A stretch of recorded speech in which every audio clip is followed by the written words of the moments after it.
Sir, ಈಗ ಸಾಕಷ್ಟು ಈ ಭಾಗದಲ್ಲಿ ಕಾಡಾನೆ ಅವಳಿ ಹೆಚ್ಚಾಗಿದೆ, ಅದಕ್ಕೆ ಶಾಶ್ವತ ಪರಿಹಾರ ಬೇಕು. ನೋಡಿಯಪ್ಪ, ಕಾಡಾನೆ ಹೆಚ್ಚಿಗೆ ಆಗಿರೋದು ನಿಜ. ಕಾಡ ಒಳಗಡೆ ಸ್ವಲ್ಪ ಜಾಸ್ತಿ ಇದಾಗಿದೆ ವಿಪರೀತ. ಬನ್ನೇರುಘಟ್ಟದಿಂದ ಈ ಕಡೆ ನಮ್ಮ ತಮಿಳುನಾಡು ಬಾರ್ಡರ್ವರೆಗೂ ಸಂಗಮ, ಮೇಕೆದಾಟು, ಈ ಕಡೆ ಶಿಂಷಾವರೆಗೂ ವಿಪರೀತ ಆನೆ ಹೋಗ್ತಾ ಇದೆ. ಮೊನ್ನೆ ನನಗೊಂದು ವಿಡಿಯೋ ಬಂತು, ನಮ್ಮ ಊರಿಂದನೇ ನಮ್ಮ ಮನೆ ಪಕ್ಕದಲ್ಲೇ 50 ಆನೆ ಹೋಗ್ತಾ ಇತ್ತು. 50 ಆನೆ ಆ ನಾರಾಯಣಪುರ ಪಕ್ಕದಲ್ಲಿ ಹೋಗಿ ನಮ್ಮ ಕೋಡಳ್ಳಿ ತೋಟದ ಪಕ್ಕ ಕಾಂಪೌಂಡ್ದಲ್ಲಿ 50 ಆನೆ ಹೋಗ್ತಾ ಇತ್ತು. ಸೊ ಈ ಪರಿಸ್ಥಿತಿ ಇದೆ.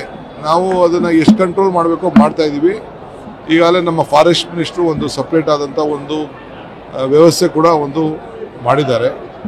ಮುಂದಕ್ಕೂ ಕೂಡ ಎಲ್ಲ ಕಡೆನೂ ಅದನ್ನು ವಾಲ್ ಹಾಕ್ಲಿಕ್ಕೆ, ಗುಂಡಿ ತೋಡಲಿಕ್ಕೆ, ಅದಕ್ಕೆಲ್ಲ ವ್ಯವಸ್ಥೆನ ಈಗಾಗಲೇ ಪ್ರಯತ್ನ ನಡೀತಾ ಇದೆ. ಚನ್ನಪಟ್ಟಣದಲ್ಲೂ ಇದೊಂದು ಬೇಡಿಕೆ ಭಾಳ ಹೆಚ್ಚಿಗೆ ಇತ್ತು. ಚನ್ನಪಟ್ಟಣದ ಎಲೆಕ್ಷನ್ ಟೈಮಲ್ಲಿ ಭಾಳ ರಿಕ್ವೆಸ್ಟ್ ಇತ್ತು. ನಮ್ಮ ಫಾರೆಸ್ಟ್ ಇಲಾಖೆ, ನಮ್ಮ ಮಂತ್ರಿಗಳೆಲ್ಲ ಅದ್ರ ಬಗ್ಗೆ ಕಾಳಜಿ ವಹಿಸ್ತಾ ಇದ್ದಾರೆ. ಬೆಂಗಳೂರು ದಕ್ಷಿಣ ಜಿಲ್ಲೆ ಯಾವ ಹಂತದಲ್ಲಿದೆ ಸರ್? ಎಲ್ಲ ಕ್ಲಿಯರೆನ್ಸ್ ಆಗಿದೆ. ಇನ್ನು ಒಂದು ಮಾತ್ರ ಯಾವುದೋ ಒಂದು NOC ಬರಬೇಕು. ಅದಾದ ತಕ್ಷಣ ಡೆಲ್ಲಿಯವರು ಮಾಡ್ತಾರೆ.